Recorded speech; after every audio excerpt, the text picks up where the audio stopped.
Okay, I just killed a good buck in Nevada with my bow. We get a lot of questions from guys or gals that are new to hunting. They've never taken care of an animal. They don't know how to process it. A lot of people assume that, excuse me, assume that you just have to, gut the animal.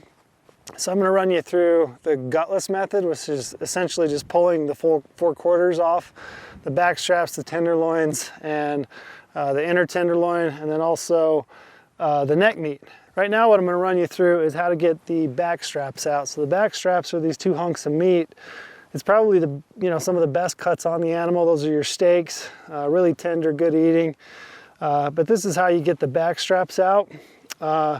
So I've got him skinned out. You can see here across the midsection back to his hindquarters. I've got a front quarter off, which for me, I always take a front quarter off before I start to get into the backstrap.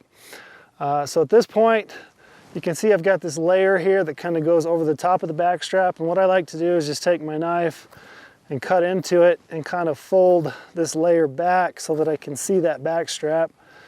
And as I do this, you'll be able to see it. So I'm just going to kind of skin it out right here as I go. And as you start to open this up, you'll really start to see this big, long back muscle that lays right against the spine of the animal. And it goes from, clear up here in the neck, all the way along its back, all the way to the hind quarter. And when you feel with your fingers, you can feel that hind quarter. So when I get back to that point, I'll make that incision and I'll just start to pull this backstrap out. But first thing, like I said, I like to do is I like to skin away this extra sinewy stuff, this connective tissue, so that I can really see that backstrap.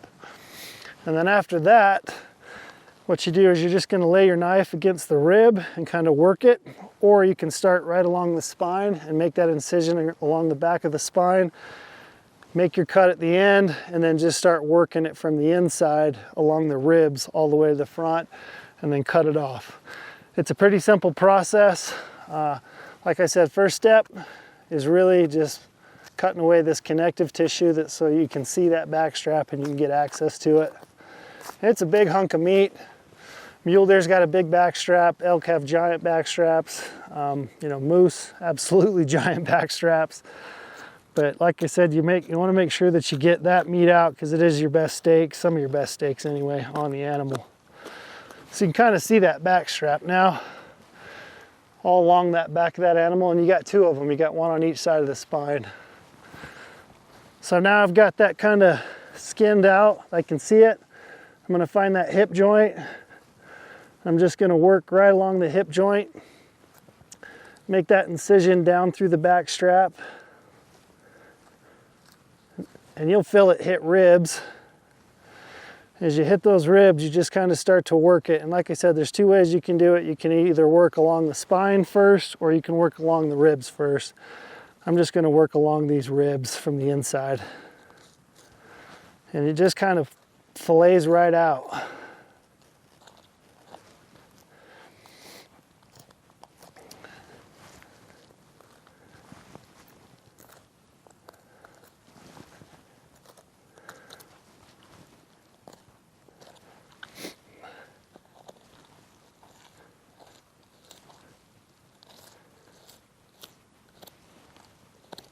When you get up here into the neck meat, you can kind of start to see more striation in this muscle. You see a lot more connective tissue up into it. So when I get up into that, I'll just make that incision across the top, and then I'll just start working it down the other way, just working that back strap right out along the spine. Once I'm done getting this out, I can skin up the rest of this neck. I can pull out all that neck meat. So now you can see I'm just going right along the spine, and as you do that, it just peels right out. And you get a nice, long, big, clean hunk of meat.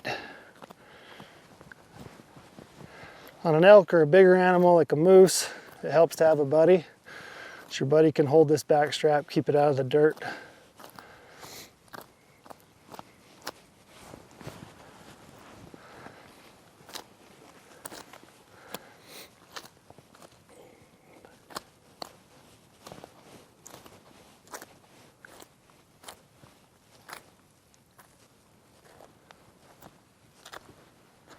Just like that. So that's one backstrap. You can see I was able to do that without getting any hair on it really. I got a couple pieces, but it's super clean, really lean. Some of the best eaten steaks on any animal. It's a really easy process. So that's how you do a backstrap. All right, so we got the backstrap out, showed you how to do that. I then peeled off a hindquarter, which you'll have to do to get to this inner tenderloin. This inner tenderloin sits right along the spine underneath it on the inside of the animal. Like I said, you don't have to gut the animal to get this out. You do have to be careful. You don't want to puncture the stomach contents. So basically what you're going to do is you've peeled off the backstrap, you've got the hindquarter out. You're just going to take your hand. Again, on a big animal, you may have to have a buddy help you if you can. But basically you can feel this hunk of meat. It just sits right here underneath the spine. It's this round cut of meat. On a mule deer, it's about that long.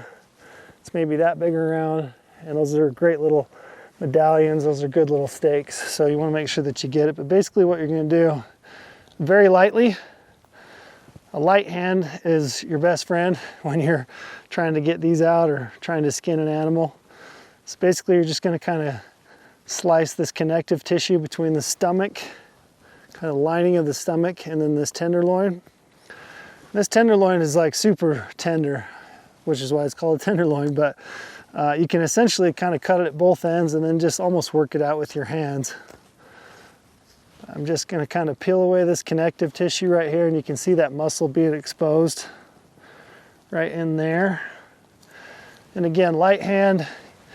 You don't want to puncture the stomach, get the stomach contents on it. Got a little blood right there, it looks like, from that shot. He's got some internal bleeding. But basically, I'll just start at this end, make a little incision on the end of it, kind of cut the end of it, holding it with my hand, and then just cut along the back of the spine and just work that tenderloin out, just like you did the backstrap, only on the inside, kind of underneath the spine. And it's super tender, comes right out.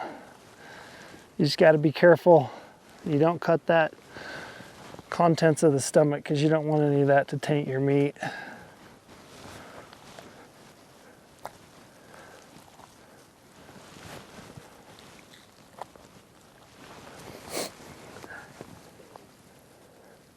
I like to keep my hand underneath it, between it and the stomach. Just kind of helps me guide, make sure that I don't make an incision in the contents of that stomach. Basically, just work it right out. That's a nice little hunk of tenderloin. Best cuts of meat. And again, they're not very big, but they are the best eating. This is usually the very first thing that we'll eat. My brother, when he kills an animal, my brother Tyler loves the big game hunt. He lives up in Wyoming. His tradition is to take the tenderloins of any animal he kills. He takes it home, and then that night they wrap it in bacon, and he puts a little seasoning on it, and they pan fry it, and they eat it as a family. So good little hunk of meat. So make sure that you get both the backstrap and that inner tenderloin.